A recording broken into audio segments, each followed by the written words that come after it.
Well, boys, it's a glorious day. I can't believe it either. Just a few minutes ago, Overwatch decided, you know what?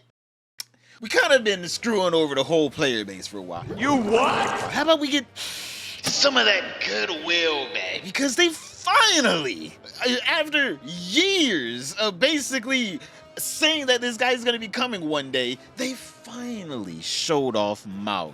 Now, I'm actually pretty glad that they showed him off in this way by just, throwing out the gameplay, because a lot of games, they just love teasing characters. And they love throwing out useless little cinematics that no one really cares about, because there's so many things in them that probably are never going to be in the game that we got to, decipher through. In this, they just said, hey, man, these are Mauga's abilities. This is what he does. Here's some gameplay. Hopefully you all shut up about Mauga. Man, we've been looking forward to this guy so long. It's basically the same amount of hype as when Doomfist was coming out. Hopefully they don't treat him like how they treated Doomfist. Now, as tradition of every Overwatch YouTuber, we're gonna be breaking down his abilities together. And also getting my first reaction to this video, because I haven't even watched it yet. And also, if you guys didn't know, Mauga's also playable in Overwatch 2 today. But it's only for today, so today I'm gonna be putting up some gameplay of Mauga, and then tomorrow I might have a nice little edited video for you guys of me playing Mauga throughout the day. So don't forget to come back tomorrow to watch it.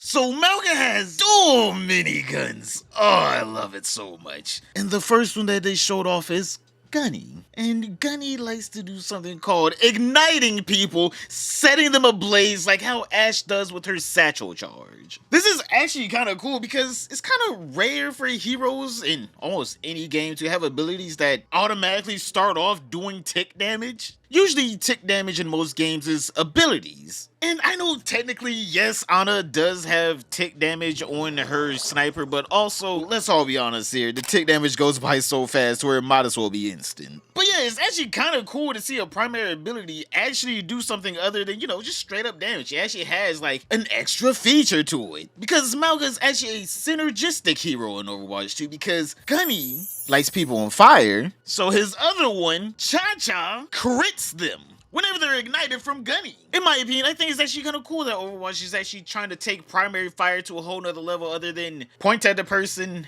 and shoot. Now there's a little bit more thought going into it. I don't actually know if both of Mauga's miniguns actually have like ammo counters in them, or if they're unlimited like how D.Va has unlimited.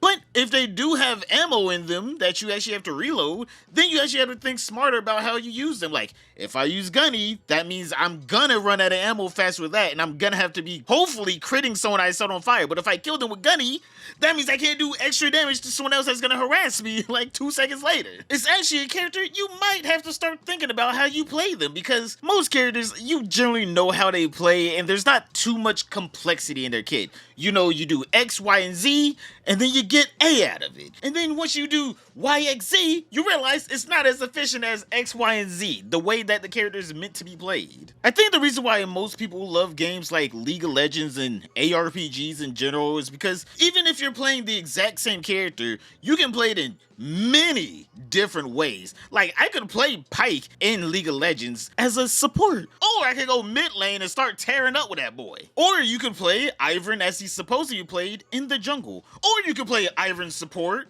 have technically 2 junglers on your team if you take a smite, which is incredibly stupid to take on a support person unless you actually have a good reason to take it. And Ivern actually has a really good reason to take it because he can instantly take camps. I really hope Overwatch becomes a more complex game, and hopefully they added more things that adds complexity to the game and to the heroes that you play, instead of them just being static versions of themselves where you play the character this one way, and if you play any other way, it's over, alright? You're already lost. But getting into Mauga's next ability, Overrun. In this ability, Mauga gets to do a little something called being unstoppable. I think a lot of Reinhardt players are kind of seething, or they're actually loving this about Mauga, because now you can charge into people and not get stunned out of it. I definitely can see streamers like Flats and other Reinhardt mains really putting some serious time into Mauga. Also, at the end, they don't actually say anything about this, but you can see at the end of Mauga's jump, he does a nice little earthquake that actually seems like it damages and pushes enemies back. So that's kind of cool. Now Mauga's next ability. Cardiac Overdrive. Essentially, whenever you damage enemies, you gain life from it. That's another pretty cool ability. I'm gonna be honest, it's something I kind of don't want because healers are already too good. We should really nerf the healers again, I think. I think we should take another round of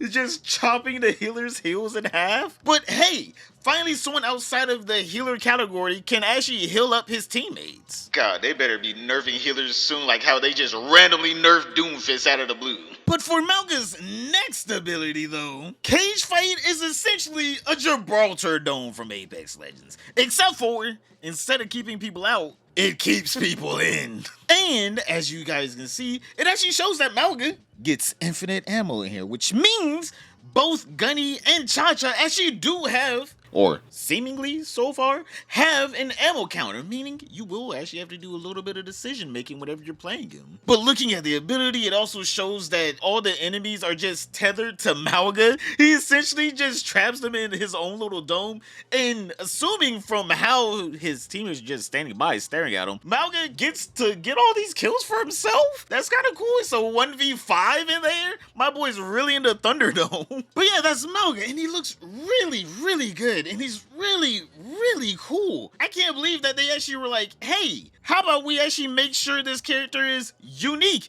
like how Doomfist was before they nerfed him into the ground. Again, for some reason, why did they do, what was the point of this nerf? I'm still mad about this. Go watch the short if you didn't see it. I hate this nerf. It makes no sense. But boys, what do you guys think about Mauga? Do you guys actually think he was worth the 4-year wait? I still can't believe it took them that long to come out with this brand new tank in Overwatch 2. In my opinion, I would say, I guess so. We do need something like Mauga, just a bastion in tank form that also lights you on fire. We need more high stakes tanks in Overwatch 2 because right now with the lineup, it's really, really boring. Most of the heroes, I'm like, do I want to play Sigma? Nah, I played them last game. Do I want to play Orisa? Nah.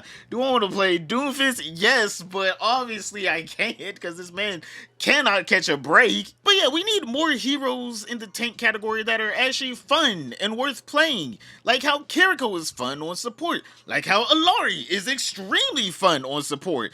Also, I think DPS kind of needs some more fun heroes. Obviously, we haven't got a new hero in a while for DPS because DPS is the largest role and the most played role. Don't understand why you won't give, new heroes to your most played role, but to each his own. I think support is in a really, really good spot right now in Overwatch 2. There's plenty of heroes to actually choose from that are actually fun. There's also a lot of incentive to play them, seeing that they're the most impactful role in Overwatch 2 by far. But since they're in a good spot right now, I think we really should take a look at DPS and tank because playing DPS, again, supports the best roles, so it's kind of hard to kill anything at this point. And playing tank, oh, I really hope you like getting yelled at for things that are not your fault. But boys, tell me in the comments down below, do you guys think Mauga was actually pretty good? And also, did you guys see that Mr. Beast hates women? Click this video right here to find out more about it.